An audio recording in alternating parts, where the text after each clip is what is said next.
Ngasi February gitang kunga mathoi ingsok lising ani kunga humdoi yaifalaba Leipak Kukudumin asida Sangai Express amadi Sanda Leipak pau sida fongliba maruiba pau sing pathoktina tahanjari. August 15 fawada ahongba uhannaba CM na official singda khangankre. Government ki thabak khaktagi lairik tambagi wakhalon thadoksi CM.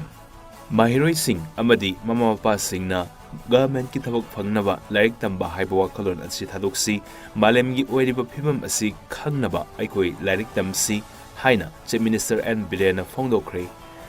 Ngasi Ek Bharat Stesa Bharat Yuva Sangam haiba asigi makhada IIIT Indian Institute of Information Technology Manipurgi Mahiroi Kuntra Maharashtra gi damakta Bauparada leiba Chief Minister gi Secretary dagi lamthaba thoramda Chief Minister N Birena mahaki wafum asi phongdokhibani. Chief Minister na hai government ki thabak phangnaba lairik tambagi chatnabi ama batam saangna lerakpadagi aikoi quality education handharakpani. Masigi mindset asi mama mapa sing amasung mahiroi singdagi lauthokhigadabani.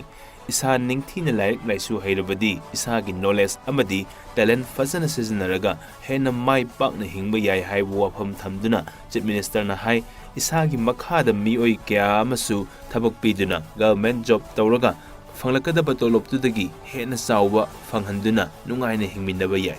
Mamangda state asigi isu kya na maram oiraga ban strike blockade mayamduna general gap ama leikhibana IIIT gumba technical education lamdam asidagi mahiroi uba watli hai wafam thamduna Mahiroi Singh technical education da changnaba coaching tawbagi khudong saba pinaba provision handagi budget ta yaure hai wafam Chief Minister na thamki.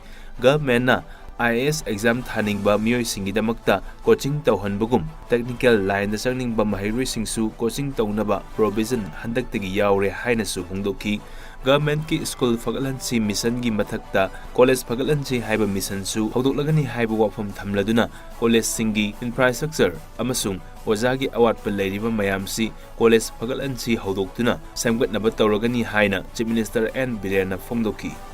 Chief Minister na hai Prime Minister gi Ek Bharat Stesa Bharat haibasi Leipak asigi leiminariba aikoi maselgi maramda amaga ningthina masak khangnabani tongan wa state chingi saksa yuthak culture tradition mayamsi ningthina aikoi khangminaraba matamda amatta oina mapangal kanba India ama oina hingminaba ngamgani haiba mission aduna ngasi Manipur dagi Maharashtra gi damakta khongsaliba naha singnasu Manipur gi fazaba thaksikasi thaugalon ahalaman singda amadi nupi angang singda aikhoina piriba respect adugi culture adu khanghallamu haiki.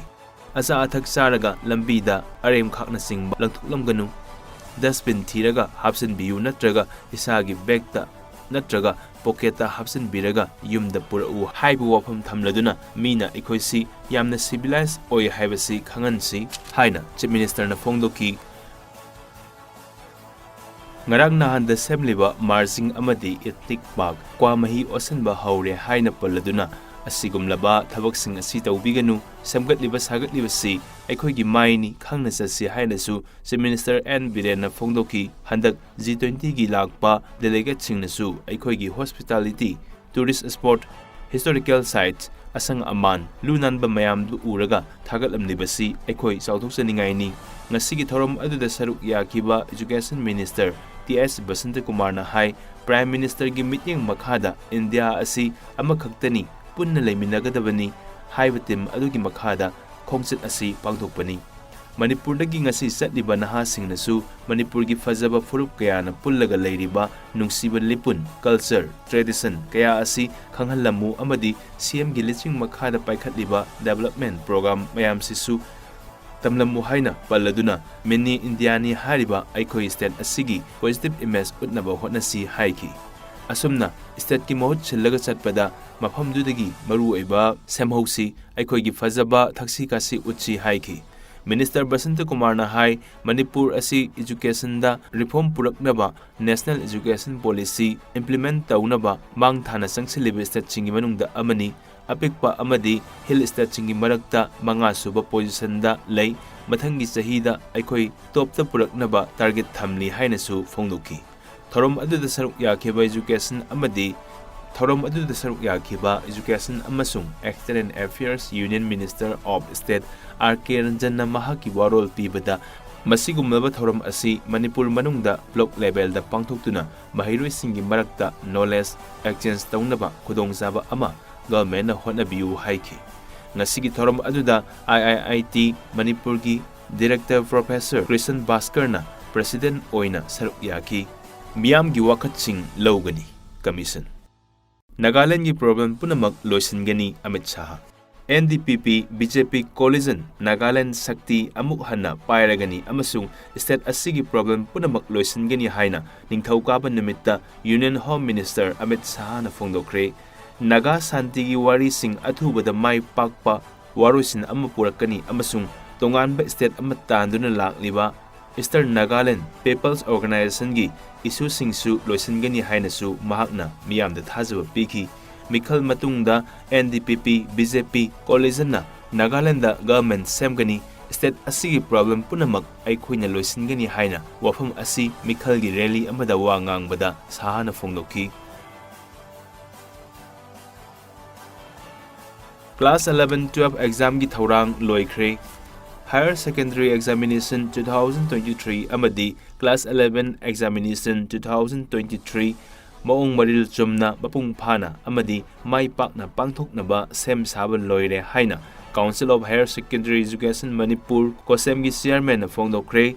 Imphal gi Waupra da leiba mahake office ta ngasi nungthil pau gi mifam amada kosem gi chairman takhalamam ojat na hai COVID-19 lajat ki matungda ahanba oina mapung phaba moongda pangthokadaba examination sing haiba tarabadi HSE 2023 amadi Class 11 Examination 2023 ni tha asigi kunga mari dagi April manga fawba chathagadaba Class 11 Examination da punna mahiroi lising kuntrani thoiga chanipan marfutara mapanna center saniga taraga mapanda saruk yaga dauri February kunga humdoi April ama fawa pangthukadaba HH 2023 plus 12 tana punna mahairoi lising kuntraga tarukka chatret taraga taret na center chambaga kunda changyeng yaugani haina chairman na fongdoki. Phurup mayamna sauren gi lan thoram saruk yaki. Revolutionary People's Front RPF ki luchingba irengmam sauren allies Borot ki lana thoram ngasi khagim pali huidrom leikai de leiba mayum da pangthokre. Thoram aduda Manipur gi tongan mabhum singdagi lakpa furup kangnup kaya gi miyam na saruk yaki. Thangta gi sanaroi singna RPF ki lusingba asigi maphamda ikai khumdabu atki. Tongan ba furup singi miyam adu masa gi nat ki fizol setuna laki amadi laikhidrabagi photo da haikat lekat tamki. Laikhidraba irengmam chauren gi mayumda lana thoram pangthoktuna Manipur da khundariba tongan ba furup singna saruk yabata natana bungte chiru sirs amadi sapelda Christian lining chatpa singna mahakna laikhidabaga mari leinana laison tison